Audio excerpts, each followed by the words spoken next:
David is away this week doing some training back in Virginia before his next trip overseas. So things that we're working on outside of the single wide have kind of come to a halt for now.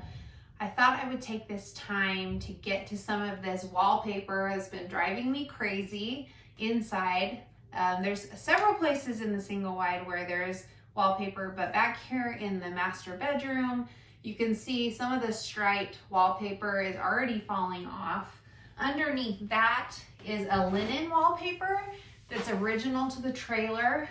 And I'm gonna see if I can't work today on clearing away some of the stuff and clutter that we've gathered in here as we've been cleaning out and get to getting some of this wallpaper off of the wall. Wish me luck.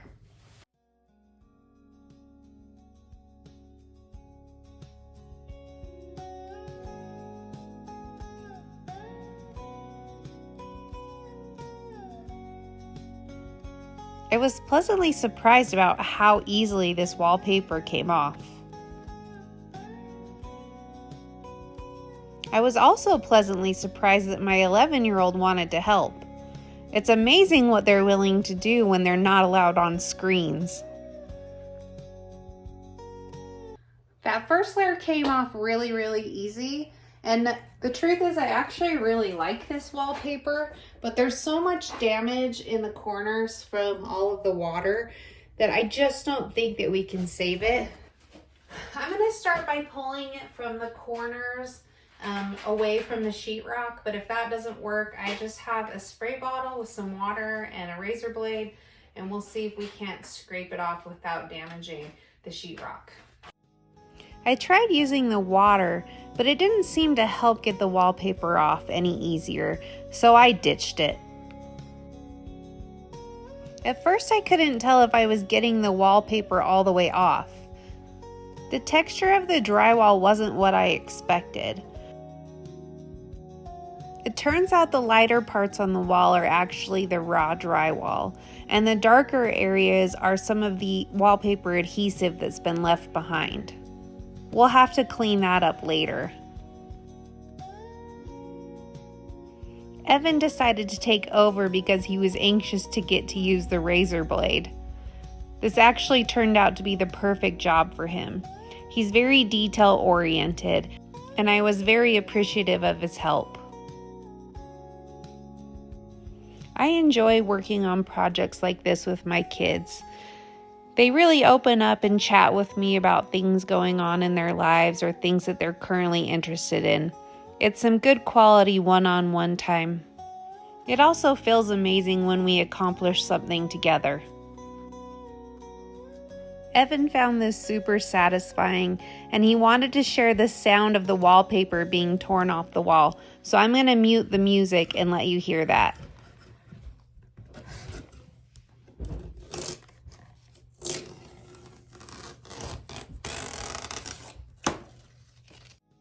I hoped you enjoyed that as much as he did.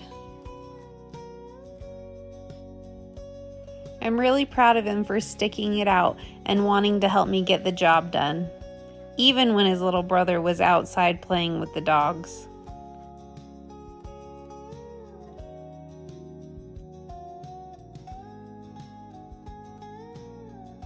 It was really difficult to get the wallpaper out from behind that baseboard heater. They had 3 of those heaters throughout the single wide, but I'm not really sure why. The original furnace that's still in the single wide is more than capable of heating the whole space. We've removed the other 2 already, and we'll go ahead and remove this one as soon as David's back from Virginia. You may have seen that window air conditioning unit I had to move away from the wall at the beginning of this video. The single wide doesn't have a central air conditioning system. We've been toying with the idea of replacing the original furnace with a split unit that would do heat and AC. It's pretty expensive, but I think that it makes the most sense.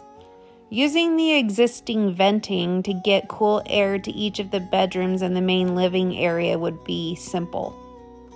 We considered doing some mini split systems, but We would have to open up some of the walls and run some additional electrical, which just seems like a lot of extra work. One thing's for sure, I don't want any of the window AC units. That's what the previous owners used, and they caused so much water damage in all of the windows. Lucky or unlucky, I think with where we're located, we'll spend more time and energy trying to keep the trailer warm than having to worry about keeping it cool. I'm really excited to be at this stage of the renovation. I understand doing the outside work is a necessity and valuable because we want to make sure that the trailer is functioning properly, but I really enjoy when the inside starts to transform and my vision for all of these spaces start to come to life. The forever home that we're planning on building on the property is going to be more of a farmhouse/ranch. So I'm hoping to make this smaller space inside the single wide more of a cottage feel. I'm already daydreaming about whimsical wallpapers and paint colors to match. And now I have a blank canvas to work from so I can really bring this space to life. I decided not to take the wallpaper off this corner in the closet. There's quite a bit of water damage under here. We know that there's a leak happening from the roof right here in this corner. So I anticipate we'll probably be replacing that whole corner and all the drywall in it. So I'm not going to take my time to take the wallpaper off for now. With the help of my kids, we were able to get all of the wallpaper off. The newer 1990s wallpaper and then the original wallpaper that came with the single wide. There's still a little bit of wallpaper glue around the edges that we'll have to scrape a little harder and maybe use some water with, but I'm happy with this for now. It's a blank slate. My intention is that we will re-wallpaper over it, so the more we can get off, the better the new wallpaper will stick, and I'll be a happy lady. Thanks for tuning in. See you next time.